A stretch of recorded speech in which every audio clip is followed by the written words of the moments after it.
And a liner to second, caught by Odor, and the Orioles beat the Blue Jays for the second night in a row.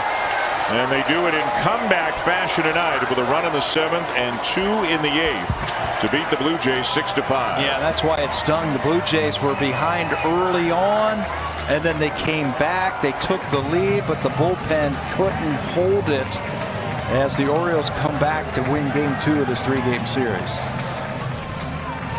So the Blue Jays will try to salvage the final game tomorrow night with Jose Barrios on the mound. For now, let's send you to Sportsnet Central with Ken and Ivanka. Ivanka Osmak, remember all that talk a couple months back about, wait till the Blue Jays get to play the Orioles. They have to play the Orioles a lot. All those games against the Orioles. Yeah, not good so far. And with that win, the Orioles are 2 games back of the Blue Jays. Man, they were a loud crowd in Baltimore. Small all but 15 mighty. That rain delay, Small but mighty. A couple Jays fans sprinkled in. Okay, let's get more now from Jamie and Joe as the Jays lose a comeback win game by Baltimore. Ivanka, Ken, would you rather it be boring? Would you rather they be out by, double-digit games and cruising towards a postseason spot in October? It's exciting. It's getting more so because that wild card race is getting more and more compact. There was about an hour and 15-minute rain delay, and then John Schneider had to make some choices about how to utilize the bullpen for the rest of the game with a 2-run lead. How do you think they fared there, Joe? Well, clearly they didn't fare very well, but it was just an interesting dilemma that he faced. Zach Pop was coming into this game after the rain delay, but then after the long delay, it looked like he probably had to go to Anthony Bass. But it's Anthony Bass, your trade deadline acquisition, facing the bottom of the order. But the reason I found this interesting is because it's a matchup game, and he's much better against righties. He got the lefty Odor and then 2 righties. Easy bottom of the order for Bass. But that leaves Simber for the top of the order. Now, he's tougher on lefties, but he got a lefty and 2 switch hitters. But he walks Rutschman on 8 pitches. That brings up Mountcastle. Blue Jays fans, you do not want to see Mountcastle at the plate. Definitely not a good matchup for Simber. That was the big hit. And then Jimmy Garcia, hey, he's your guy. He's your 8th inning guy. Once you're here in the 8th inning with a 5-4 lead, Jimmy Garcia is your guy with Romano waiting in the wings, and Rougned Odor beat him. I don't like getting beat on a changeup from Jimmy Garcia against Odor. He had a pretty good fastball tonight. We saw him go to it more after the home run.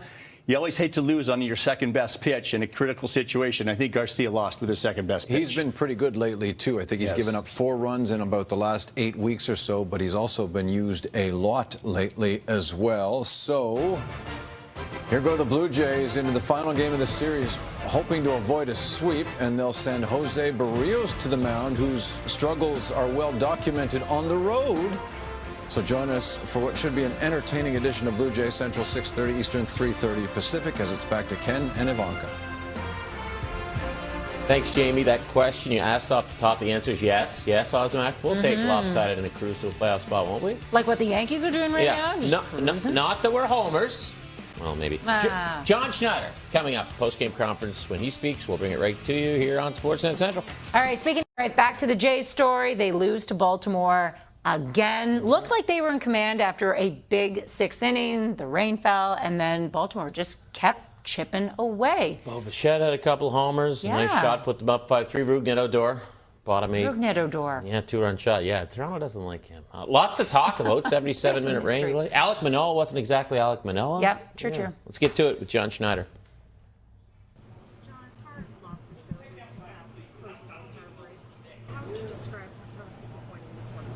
Yeah, that sucked. I think the rain delay hurt us with a little momentum we had. Wasn't quite sure why they pulled the tarp when they did, to be honest with you. And we burned a pitcher because of it. But, every loss sucks. And I think right now, we just got to score some more runs. And do that, we'll be just fine. So thinking behind Anthony going out there, you said Pop, you guys have played, but with Anthony Bass out there, what was the thinking behind him? I mean, just a shutdown inning right there. Liked him in that spot, and like him anywhere really. So had it lined up where you go. You got him, Simber, Jimmy, and Romano, and just didn't work out. Do you get the question, the tarp thing, when that happens? No, we didn't get told anything until it was being put on. What did you see from Garcia in that ninth inning? Just a bad location. Yeah, I mean, cheap hit from Hayes. Give him credit for battling with 2 strikes. Kind of a lawn dart out there, and kind of a yank changeup right into his. Right into Odor's zone that he can hit. So, Jimmy's been so good for us. It was, kind of just one yank pitch. But other than that, we'll take him in that spot anytime. Feels like a while ago now, but Bo, a couple homers opposite field. I mean, what are you seeing from him? Yeah, when he's doing that, that's a really good thing. His swings have been, since Minnesota, I think he's getting his best swing off and being a little bit more selective, I think, even though it's, I know the walks aren't really there, but I think he's swinging at the pitches he should be swinging at. And when he's doing that opposite field, that's a really good thing for us. What did you think of Alek tonight, especially on such a hot, damp night? Yeah, it was hot. I know it was probably his lowest total of the year, but he kind of grinded through it a little bit, started a little bit slow, and then picked up some steam. We just thought it was, in a game like that, when he's, still it's 3 runs in 5 innings, and that's kind of a down day for him. That shows you how good he is, but didn't really have it and felt good with the guys coming in, so decided that was good for him after 5. He's getting some help on defense too. Witt tracked the ball down nicely, and I think Lewis got the guy to third. Yeah, I was a nice play. You're talking about the hit and run with it was a heads up play by Gurry, and great job by Chappie to run him hard back there and keep the runner at first. So we expect our defense to make plays, and they were good tonight. All right, we've got more Jays post-game reaction coming up after the commercials. We'll hear from some of the players. Hey, Ozma. Yes. You know what one of the things I love about baseball is? You gotta play the games. No, any team can beat any team on any night. Like every sport, Kenny. Yeah, but in baseball, you really do. I mean, people say, oh, look at this lineup, they're gonna win everything. And you look how San Diego's stacked up on everyone, and they've lost 5 in a row coming in tonight. And you're a Jays fan, you say, oh, well, wait till we get to play Baltimore. Wait till we get to play Baltimore. Yeah, Baltimore's, it's not working out that way. Yeah, suddenly good. And the Jays are 2-4 against Baltimore this season. Yeah, let's relive the highlights before we move on. It's a good place to start, because you know what? It's like highlights where you got to watch the highlights before you move on. Usually you always do stuff before you move on. Hey, Jackie Bradley Jr. Thanks, Captain Obvious. From foe to teammate, watching his new team from the dugout. Bottom 1, 2 on, none out. Anthony Santander. Charlie Blue, Whit Merrifield, though, appears to make the catch. Throws the ball into the infield. Toronto turns a triple play. However, the challenge from Baltimore, and it is ruled that the ball hit the ground. No. Yeah, it did hit the ground before being trapped. So everyone's safe. Orioles later score 2 runs to have that early lead. Top 2, Bo Bichette doing damage tonight. 2nd homer in 4 games after 0 in his previous 19. So Toronto on the board. Skip ahead to the top of the 6th. Jays within 1, down 3-2, and Bichette 2 on for him. The 0-2 again. And a fly ball towards the right field corner. This is tricky, and it's gone! It is a 3-run homer for Bo Bichette down the right field line, and the Blue Jays have taken the lead. Jacket comes out again for Bo Bichette. 7th career multi-homer game for Bo, 2nd of the season. Jays have the lead, and then this happens. Tarp's on. Tarps on. That's the worst kind of party. Mid-6 the rain. There's a weather delay of more than 1 hour, but you know the fans that stuck around, they were in it. Bottom 7, Ryan Mountcastle. The deep drive off the wall. Run scores on the double. Baltimore back within 1. Bottom 8, Bradley Jr. in the game as a defensive replacement in center field, and shortly after, with a man on, Rougned Odor at the plate and goes deep off Jimmy Garcia. It's a 2-run go-ahead homer. Odor. Baltimore, they retake the lead 6-5. Top 9 we go, 2 out. Tying run on 2nd. Vladimir Guerrero Jr. with the weak liner to Odor for the last out of the game.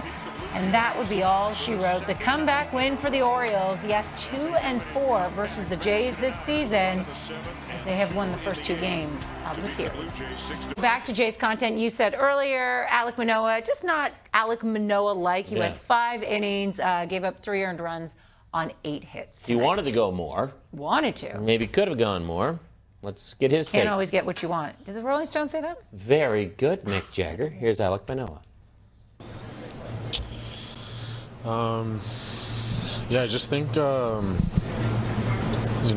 making some pitches there, and they did a really good job of trying to work the counts and just putting the ball in play. So kudos to them for the night that they had, and came up big when they needed it, and I'll see them again next week. Defense helped you out a little bit tonight. What did you think about the way they really picked you up when you needed them to? Yeah, they always do.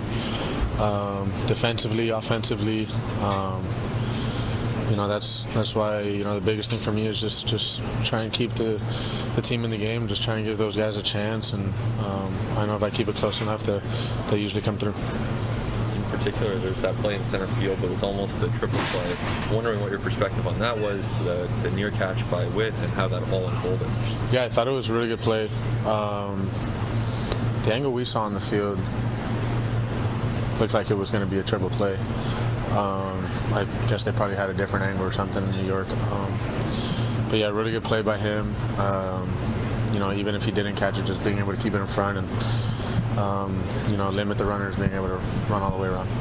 How do you feel about where you guys are at as a team right now at this point? I think we're right where we need to be. We've added a couple guys and kind of just coming together as one unit, and we'll continue to be grinding at it and try and become a full product before playoff time.